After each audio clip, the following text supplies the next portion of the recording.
Thanks, Heidi. It's a pleasure to be here again. I'm Veronica. We have been here probably 7 or 8 times now, just yearly, and it's always a pleasure to come down here. Winter time, of course, is the time when you prune your roses, so it's essential that we get our talking now. But it's not great weather, as we have noticed, but that's okay. We'll just forge on anyway.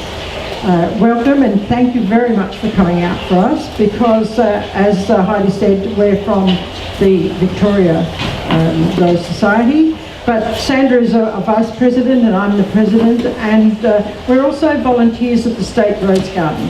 We have put out some brochures because that's probably the nearest rose garden to you. We have 3 award-winning rose gardens in Victoria alone. No other state of Australia has a Garden of Excellence, which is an award given by the World Federation of Rose Societies.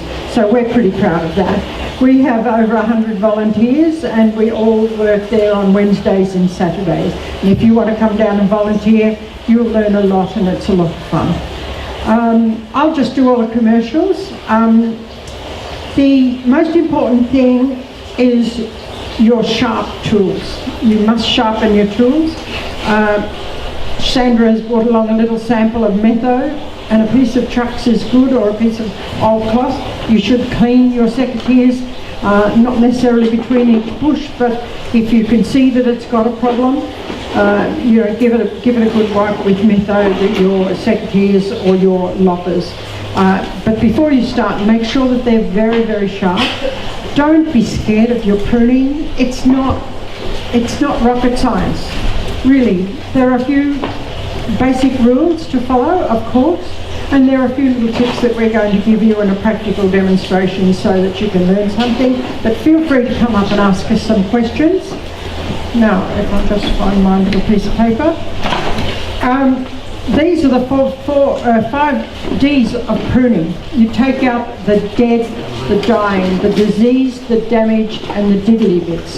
Now, the diddly bits are little tiny pieces that will not hold a rose.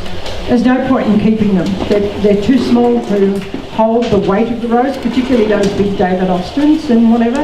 And if you remove all the diddly bits, that means the rose will put its effort into pruning, into growing the strong pieces. So keep the strong pieces and get rid of all the diddly bits. But obviously the damaged pieces and anything that's diseased, you should get rid of that. That's the most important thing, apart from the secateurs being sharp, of course. We have some examples of our books that we sell.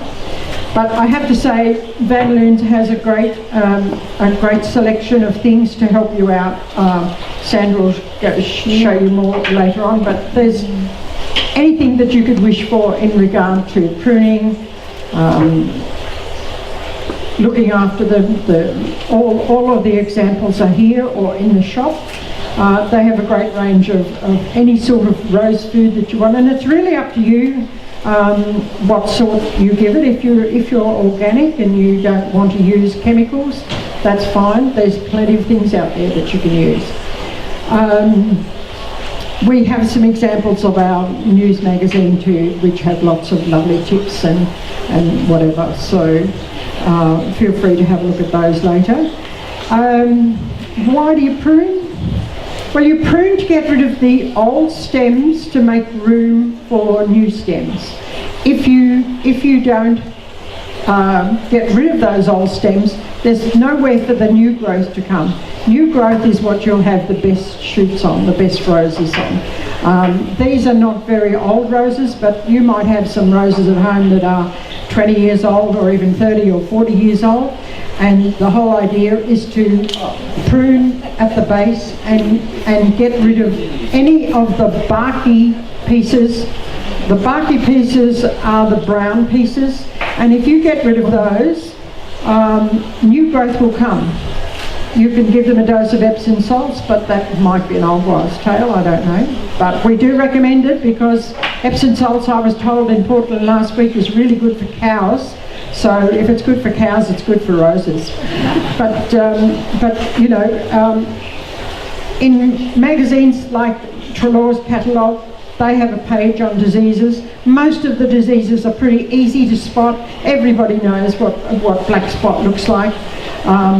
Black spot is a nuisance thing. It won't kill your roses, but it will defoliate it. If it gets really, really bad, you should pluck off. You can see on here there's a little bit. If you've got the time to pluck them all off, but there's plenty of chemicals out there that you can spray. Put them in a plastic bag and don't put them into your compost. Yes?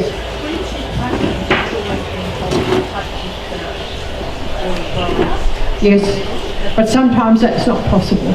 You do that when possible, yeah, you do. And that's to make your bush shape nicely. You should have some air coming into the centre of the bush just for circulation and to keep the bugs out.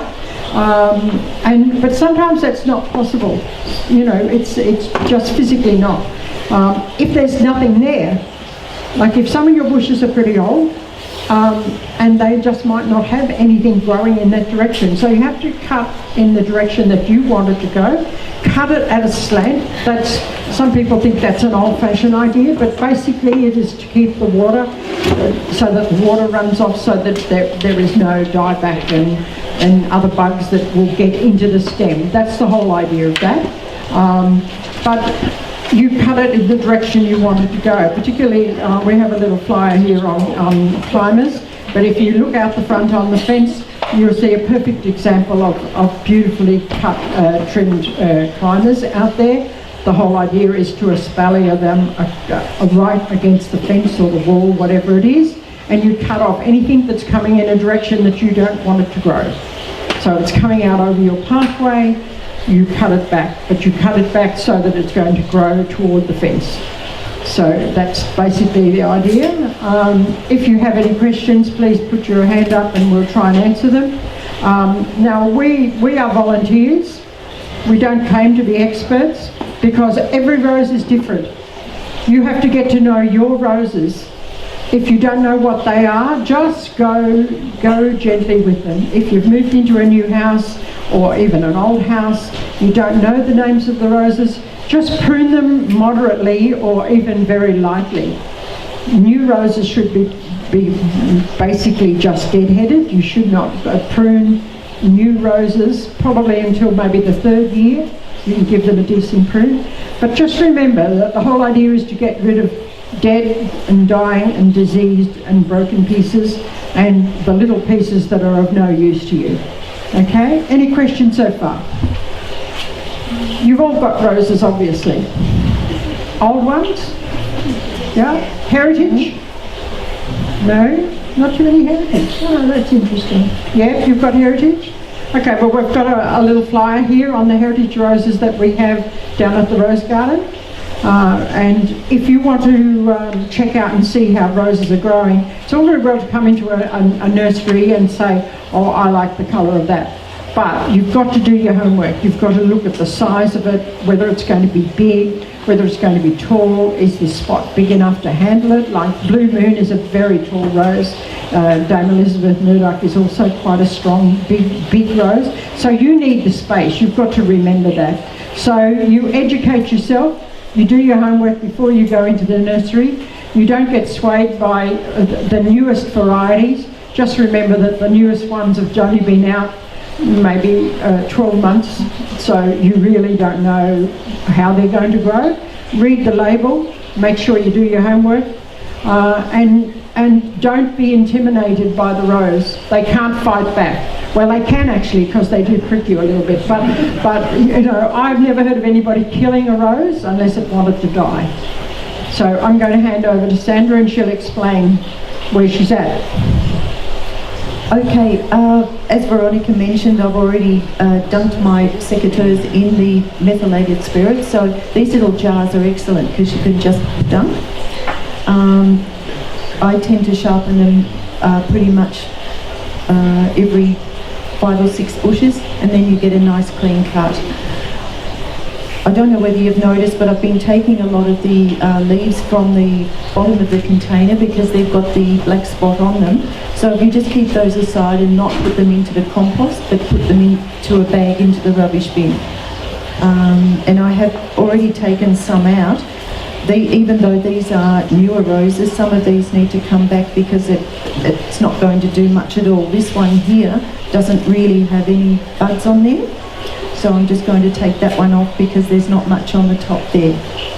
I'll just leave these here, so if anyone would like to come up and have a look at what we've taken off and why, we can discuss it as well, because it's easier to see then. So with these, if you just take it back to a nice bud, always have a look, and do it about 1/4 inch away from the bud, not to damage it. And also, that's one of the reasons that the secateurs are really nice and sharp, so that you don't damage that bud. So I'll just take these back.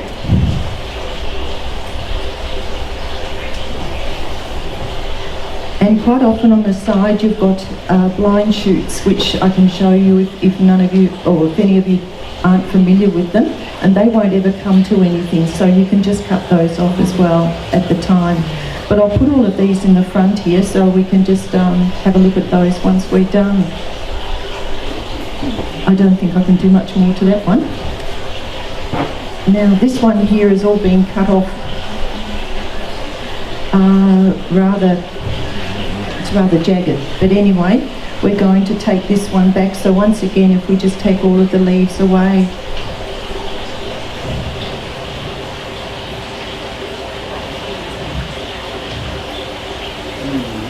This particular one here doesn't really have any shoots on it at all.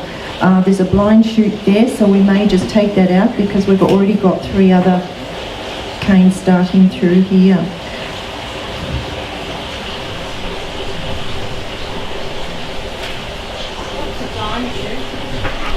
The blind shoot, that's what I was just mentioning. I'll just try and get one and send it round. That's it, just on the top there. Okay, so if I just pass that round, just underneath the dead bit.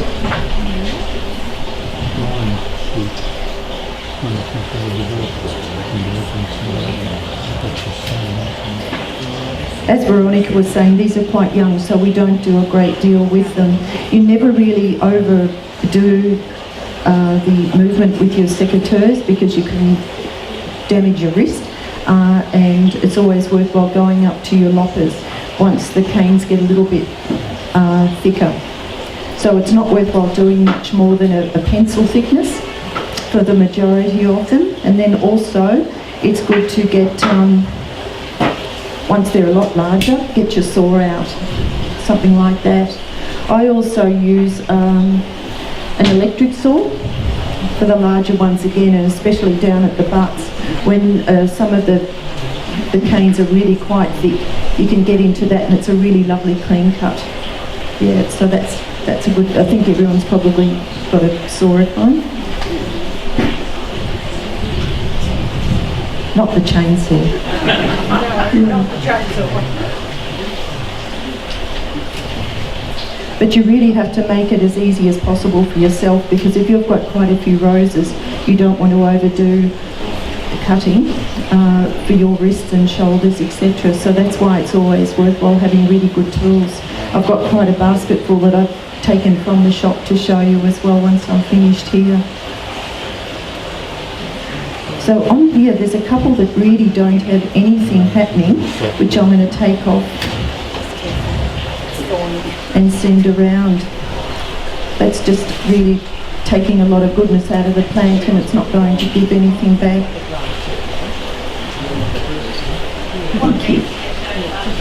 No buds, no.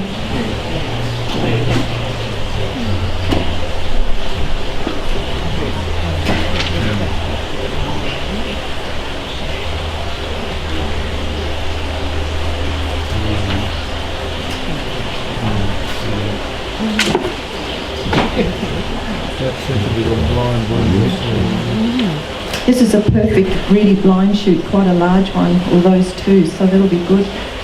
I'll pass that this side. There could be one. No, that's pretty much a blind shoot there. Yeah, I'll show you a good one.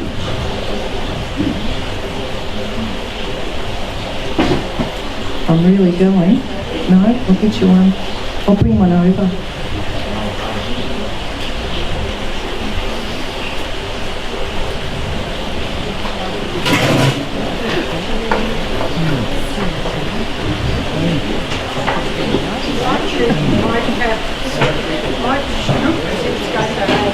Some growth on it, but it won't actually produce a flower. That's what and the whole idea is to get flowers. So a blind tube is perhaps some growth, but it won't develop into a bloom. You can just Well, tell. you can tell after a while. You tell. Yeah. And if there's only one really good bud on that whole thing, you would just chop that off, really. Yeah, and something else hopefully will grow on that that's worthwhile.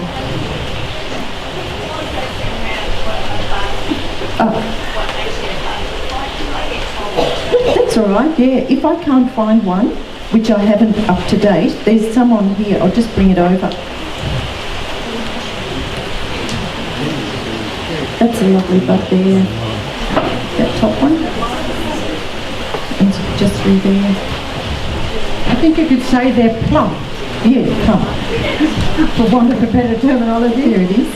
Just there. That's it. And there's another one. Yeah, I'll just take the glove off. Yeah.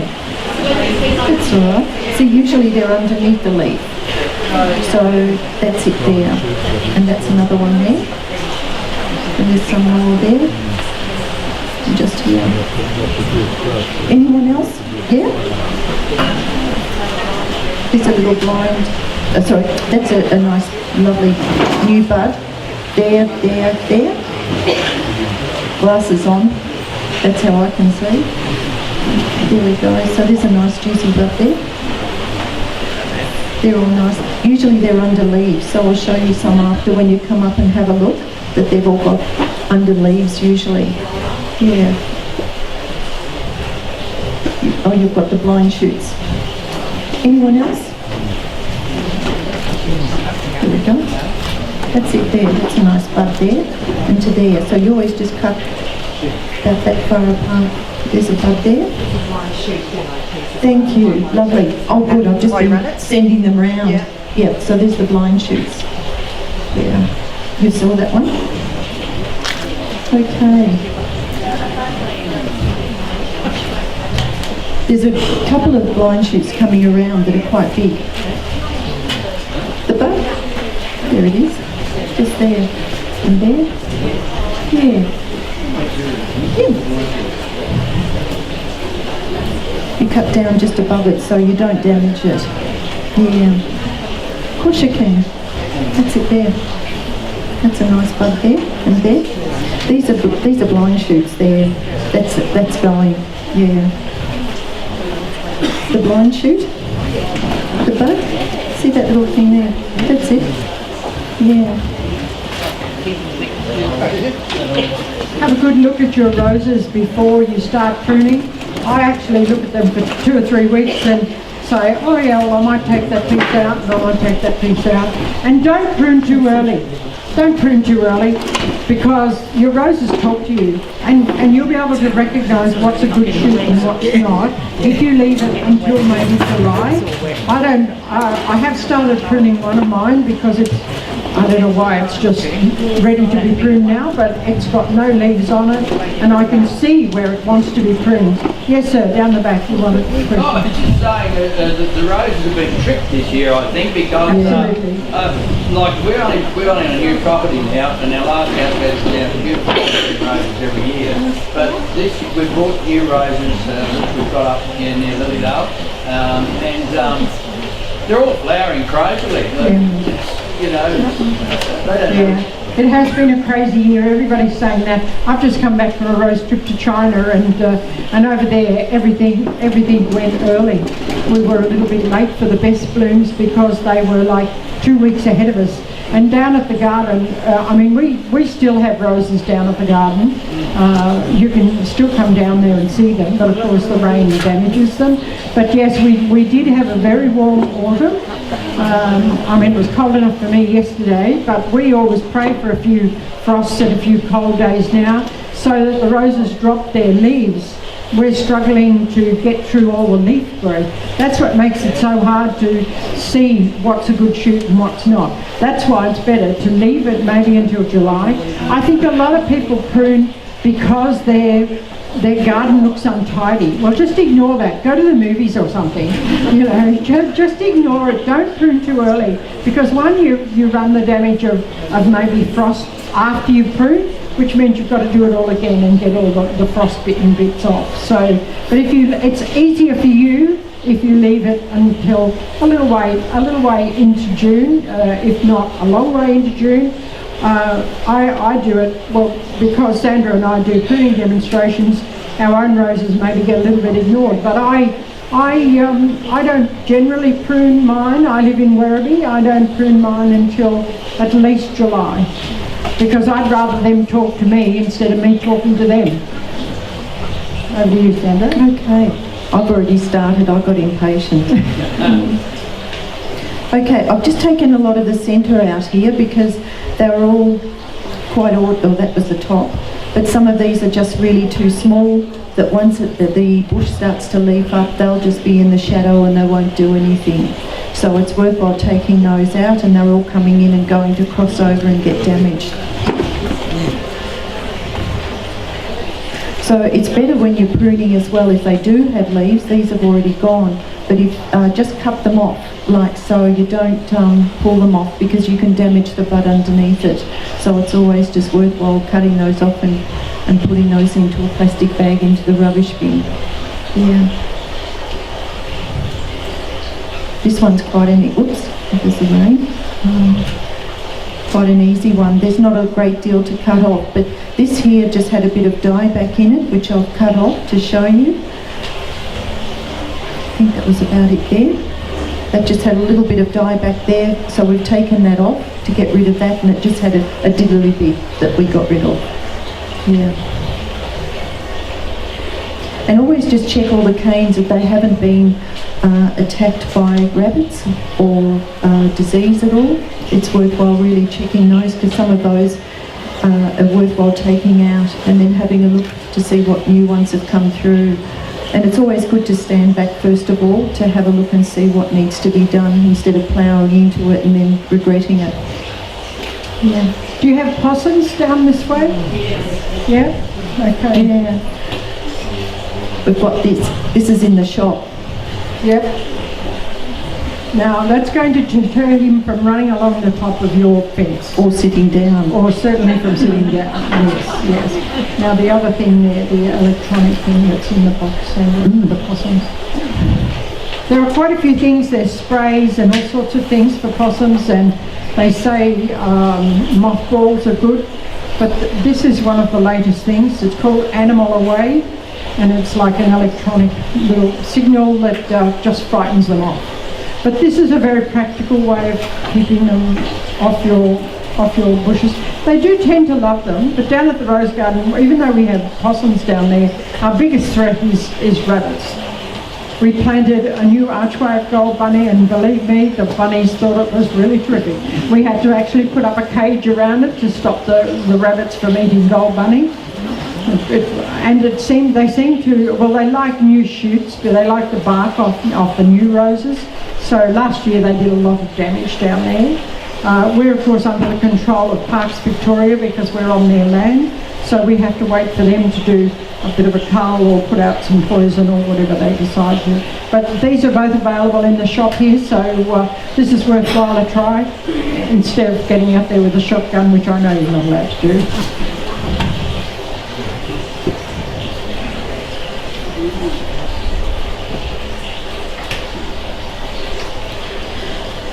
With the, on a larger bush, with the butt of the rose, quite often it's looks quite ugly because people cut them stems off and just leave, they look like cigars out of the ground. So it's worthwhile to try and cut it right down as far as you can, and then just go over it. There's a nice bud here, so I'm not going to go there.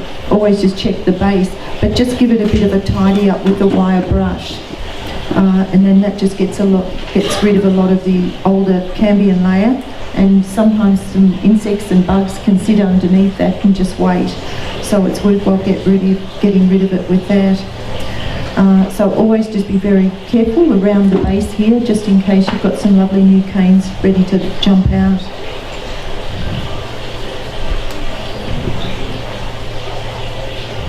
You might like to have a look at this bush actually, because it's got a little bit of dieback there. It's also got a little split in the stem there. Now, if we take that off, the bush will have nothing there. But that, in years to come, maybe not next year, the year after, you would have to remove that because that's a great source of bugs and things. Now, most diseases won't kill your roses, except for downy mildew. It's just like a little brown patch on the stems of your roses, and it will eventually kill it. But all of the others are treatable, so just remember that.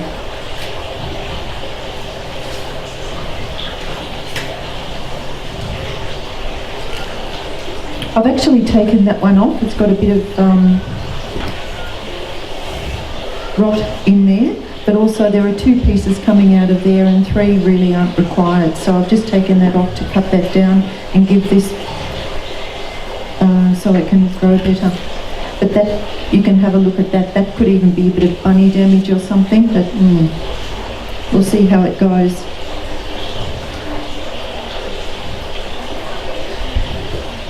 Any questions? Yeah. Yeah. Okay. No, I'm not that cruel. Yeah. But if you have a look and see what's happened from last year, from your cut, sometimes you've gone a little bit hard, and it'll tell by the way the growth has come back, and it might not be all that good. There could be little bits everywhere and really not good growth on it at all. So it's always better to go a little bit cautious the first couple of years, and you'll see how it grows back. Are you talking about an old rose, something that's been there? Yeah. Yeah. A third to a half. We don't prune like they do in England. We don't take it down to little tiny stumps like that. I mean, there might be some people that think that's good, and I have seen roses recover from that, but that's a little bit harsh in our climate. We don't have, most of us don't have snow and ice to contend with. In England and in Europe they do. So that's why they prune them like that. And then I know there are Australians who think that that's a good way to go, and if you know your roses well, maybe once every 4 or 5 years it's not a bad idea, but you have to know your roses well. Like peace roses, not all peace roses will have peace in the name. We know the old peace rose, but that has mothered, I'm not sure what, so many new roses, spirit of peace and whatever, but they do not like harsh pruning. And that's why you have to learn your own roses, whether they're new roses or whether they've been in the garden for a long time and it might be new to you. So caution is the way to go. But I wouldn't take off more than half, regardless of how tall it is. As if it's tall, it just means it's a tall rose. Like Blue Moon can be taller than that. Yeah. That's why it's good to stand back and have a look before you start getting into it. Even if you cut all the leaves off first and then stand back and have a look and see, it'll tell you really which ones need to come out.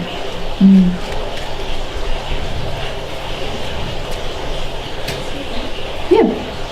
New at Rose is new plants, so very new. We've got hybrid just cherry. Yep. Right from the bottom on shooting up right. Where is it coming from? Is it coming from under the bud union or above? Okay. Out of here? Yep.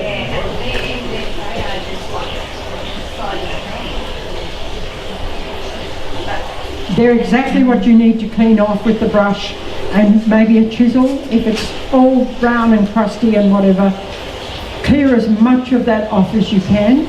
Now, if the new growth is coming below the bud union, you don't want that, that's a sucker. But if it's coming from the top, it's just a new shoot, cut it down by half. I mean, it's a tall grower, just grow, but it's worthwhile worthwhile cultivating some new growth on it because it's a lovely rose. As I say, if you're new to it, whether it's a new one or an old one, just go cautiously and get to know it. Don't fret over it. Gardening's supposed to be fun. Yes. On this called the David Austin roses, not pruning the fingers and the others. Is that right or not? Because I lean quite fine. Should I really? If they're spindly, you trim them out and retain the strongest of them. David Austin in Australia grows differently to David Austin in England. And if you want some good examples of the David Austins, come down to Werribee and have a look at their David Austins. You've got a little brochure there. The bud is all David Austins, and they grow much bigger in Australia. And it doesn't matter whether it's a David Austin or another one, get rid of that spindly growth because it's of no use to you. Just keep the strongest, healthiest stems. And if you've only got 2 or 3, so be it. Clean off the butt, give it some Epsom salts and hope for some new growth. Yeah, okay, yeah. Do you prune a standard rose the same as a normal, like a bush rose? Pretty well, yeah, pretty well. But you try to remember, In the middle? yes, you do a little bit, but you try to remember that the whole idea of the standard rose is to have a big ball on the top of the stem. So we at the Rose Garden, we prune for display, which means we don't prune harshly, because the more you take off, it won't necessarily come back. So we never take off more than half. Some are very long stem.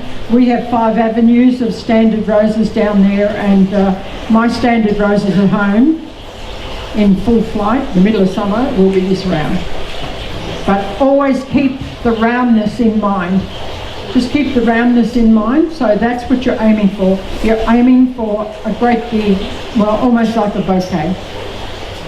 But Sandra, you do the standards. I do, Got any tips? Yeah, always make sure that they're all really coming up, but not crossing over, which is what I was going to say about these, not to have any canes crossing over because they'll just get damaged, etc. But if you've got only a few canes, what it's worthwhile doing, I've made a little spacer, okay, which we tend to put in if you've only got a few canes and they're too close together. So with the little spacer, I'll just use this as an example, it's not a good one, but if you just push that in there, around there, and then put that onto one of the thorns, and then it just holds it out. And then that'll last until next year. When you go and prune again, you'll find it there still, but it just keeps it apart so they won't cross over and rub, and it'll also just make it stand up straight. Yeah. But we can do those in quite large spaces. They work very well. Yeah, people are always amazed about the spaces. Sandra is only using what she's got here, but use a fairly strong piece one with a V on one end and straight on the other end. So they work most of the time. Yeah, just take they're really around. good. Yeah, I'll do it. Yep. That's a little mini one. Little V on the end. And a flat But I do piece on those a lot in the standards as well. Sometimes it can be lopsided, that one side has got a lot more canes and you really need to even it out a bit, but they work very well. Yeah. Question, Sandra. Yeah. About standards. We do a lot of pruning, and I find the standards, I don't know why you want an answer or take like this. There's a certain, like a quarter of, especially these white ones that we've got, when they're 7 and 8 year old, they're getting an area of dead in them, and it's really hard for them to get back to that kind that you're talking about, because it's taking out like a third of the side. Yeah. And I wonder, you've already covered 2 reasons. I wonder whether they're breeding too early crossed, or whether they're not got sterile club shears.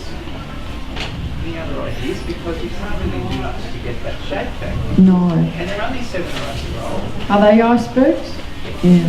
Commonly they're icebergs, and I don't find them very healthy, but you guys know all about it. Well, icebergs are in a world of their own. But they, yes, well, you'll quite often find that. You'll find that in other roses as well. They will, sometimes it's the graft. I mean, if you're going to choose a rose, make sure you choose something. If you've got something that's got 3 grafts on it, you're in clover. And if they're widely spaced, that's really, really good. Sometimes it's just unavoidable. Sometimes it's nothing to do with pruning. Sometimes you can clean off the butt on that side and encourage a little bit. That's about the only thing. But let's face it, is anybody going to notice that it's a lopsided rose? Because the icebergs are so covered in blooms that nobody will come up to you and say, hey buddy, this is lopsided, you know. So yeah, don't get too stressed about a lopsided rose, because you'll find them often. You will find them often. Sometimes it's the graft, and you will find many roses in the shops that only have 2 grafts on them. Now that's lucky because it's got 3, but the original rose might not have had 3. I asked a guy once whether he would put 3 grafts onto a standard, and he said, no, Veronica, 2's enough. And I felt like saying, well, I don't believe that to be true. I would rather see 3 grafts on every rose that you find in a shop. But you don't always get what you want in life, so you've just got to take what's there. But be careful and choose the best rose that you can. Yeah. Also, if it is quite an established standard, you can even get some of these other goodies in here. This is really good string. It's really sturdy, so that's quite good to tie onto your poles, etc. But even some of these loops, it's worthwhile using those. Yeah, so that you can bring those a little bit closer together, some of the canes, yeah. But sometimes it's worthwhile cutting them down just that little bit more in height so that you can bring them together. Yeah, you can do that. We do that on tripods. Yeah. We sort of take 2 pieces and just put a string around them and just fill the gap, so to speak. The common question on the end of that is, customers go, well, because you take them out, should I replace them? What's the life of an iceberg? How's that for a question? How long is a piece of string?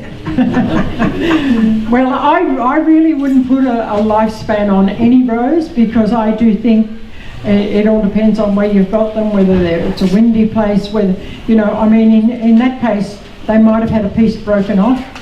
You know, this is the truth. I know a friend of mine, he's got roses that are 60 years old. His father looked after them, and obviously looked after them very well, because they're still going well. Having said that, I haven't seen these, but I believe that he's got a very good rose garden. So most roses, we replace them down at the rose garden, but we have roses from the original plantings down there. That garden was planted in the early 80s, and we still have some of the original rose bushes in that garden. We do replace them if the bushes are just not producing well, even on the new ones. If we've chosen something and it just hasn't kicked on. Some roses don't. Sometimes you make bad choices. You can't help it. You can only go on what you think it's going to be like. And some are slow. Like there's a new rose out I can recommend called Fabulous. Now it's a cross between Iceberg and Sexy Rexy. Now Sexy Rexy's got a lot of little serrated edge petals, and Fabulous is a lovely white rose. So if you like white roses, sometimes you can get, Margaret Merrill is still around. There's plenty of good alternatives, but that's not to say they won't get a space.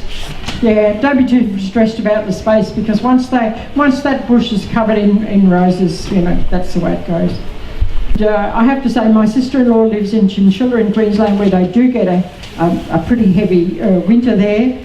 But I said, do you let them go dormant? And she said, what are you talking about? And I said, well, do you give them a dormant period? No, she said, I prune them 5 times a year.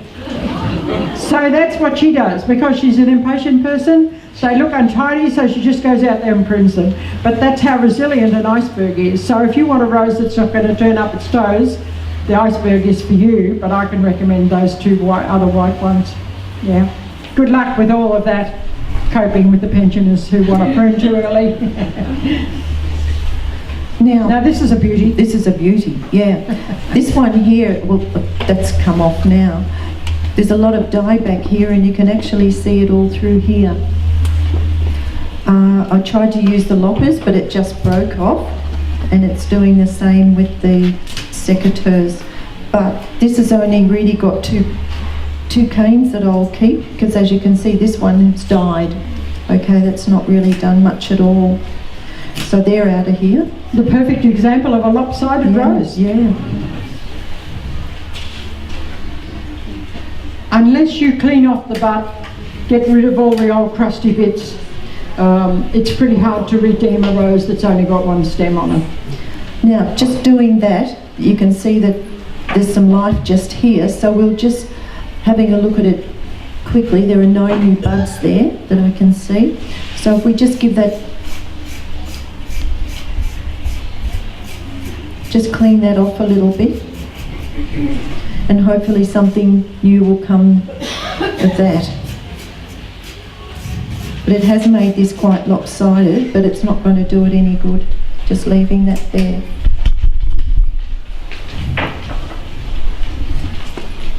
If you come up and have a look at this, you can see that it's got quite a bit of dye back in the centre of that, right in the crown itself. So is dieback a disease or just? Oh, well, it kind of happens, but it happens more on some roses than others. It's the same with black spot. Now, Wild down at the garden, who's about 80 years old, she says black spot is to roses what the common cold is to man. There is no cure, but it is the most common thing. But it won't kill your roses. And well, dieback is when you've cut it and you can come and have a Yeah. Well, I guess you would call it a disease because it's killing or dying it's killing the bush, and it will eventually kill the whole bush. But most other diseases, though, you know, the mildew and the rust, there's plenty of chemicals and other things that you can put on your roses. So why would you then not just cut that completely off? I would, usually. If it was her rose, she would. But it That's all that belongs to would the be here, nursery, yeah. so we're going a little Go for it, cautiously. Sandra. Just do what you would do in the garden. Do? Okay, all right. It's gone. That's it there. Yeah, and you can see, have a look at that piece because you can see that it's quite clean in the middle. There you go. Yeah. Oh, well. Yeah, we're just hoping for something else to come out of that. But we won't come back and look at this bush next year in the hope that it'll be blooming everywhere. But when you're pruning your normal roses that are larger, you might have about 5 or 6 canes on it. But if you have a look at what's there once you trim all your leaves off, stand back, have a look, and then take the worst looking ones out. So you might just leave 3, but it would be better to have 3 really good ones than having 5 that are, you know, 2 or 3 of those aren't all that nice. Yeah, and don't have lots of dog legs in them as well. If you notice that we've taken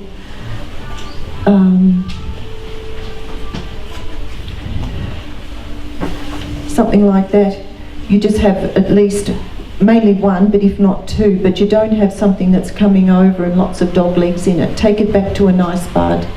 Yeah, and it just grows a lot better, and it's a much better looking bush as well. Yeah. So you have lots of canes. As I say, you cut it down to about 3, take them right down at the ground and level that off nicely, and not leave large pieces there that you'll just get dye back in, or that they won't grow, and it just doesn't look all that good in your garden. So it's always good to do it properly the first time. Yeah. Anything else in your basket, Sandra, we haven't lots. talked about? Yeah. Okay.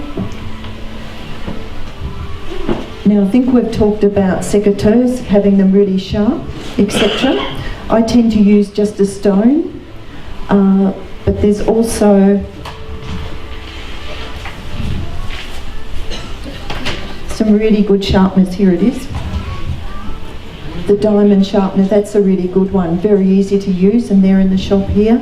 And so you just really just put it on, it's easier to use, you just sharpen it one side and just hold your secateurs. You always just hold them in like so, and then you just go around. So it's always easier to hold them like so when you're sharpening them. You sharpen both sides? No, just the one. Just Just the sharp edge, yeah. not the But not the flat flat, not the flat side. Yeah. It's always good to have the bypass, not the anvil as well. In the secateurs, the anvil can tend to damage the stem. I tend to use the Fiskar. This one here, it's got a rolly handle, and so it's really easy on your wrist. Yeah. So the anvil you're talking about, Yeah, the blunt ones. yeah, I Yeah. understand that. Is that only used for deadheading basically? Is that what it is? No, we tend to not use them on roses at all. I read the other day they were using them for deadheading and I thought, why would they be? Because they're not good for that. No. No, they're not good for that. They might be good for other plants, but Yeah. they tend to crush it. Mm. Yeah, they tend to crush it. So, but look, there's plenty of good ones Yeah. out. The most important thing is to have something that's comfortable in your hand. Everybody's hand's different. I have quite small hands and I have arthritis as well. So, yeah, just pick it up and see how the handle feels now. Sandra's obviously got a different pair to me because I don't find this particular one comfortable, but she obviously does. So just have a little experiment. Make sure you, especially if you've got a lot of roses to do, make sure that your secateurs are very comfortable in your hand. I always use a gauntlet glove, and it just protects your arms all the time. Save on the scars. So we've got some of these in there. Also the Felco saw is fantastic. It just really cuts very nicely. Quite easy to handle, and it also folds up, which is good. So it's quite easy to have it just in your pocket. Yeah, so that's fabulous. And then those, and also the ties. Not to use the metal like a bread tie. The twisty ties. They're not particularly good to have on the plants. And they can also cut in because you tend to forget that they're there. And so all of these fabulous plastic ones that you can adjust as time goes on. You can just go every 6 months or so and just adjust them, as well as the Velcro is very good, and you just can loosen that off. Yeah, so there's all of the ties. I think that's it in my bag of tricks, but there's quite a few different ones, just depending on the size. Yeah. But they're the items that we find that are really useful, that we use all the time. They're the Felco. Okay, that's about it. Please hang around if you want some questions answered and you're too shy to call it out. We'll be here for a while, and we have booklets and other things. We have some examples of our rose news, and we'd be happy to answer any questions. And Heidi and the girls will help you with anything that you need out there. Thank you, Sandra and Veronica. That was really Pleasure. informative and very pleasurable. So a big round of applause for the girls. Thank you very much. Now, like Sandra and Veronica said, they will be here for a little while to answer some questions. We also have plenty of staff outside at our roses, which is just up near the information centre. If anybody is after something special today, we can give you a hand with that. And most importantly, if you've seized up and got cold and need a bit of refreshment, the heater is on and the coffee machine's running hot in the cafe if you need a little bit of something sweet to keep you going. So thank you all very much for coming out today. Hi.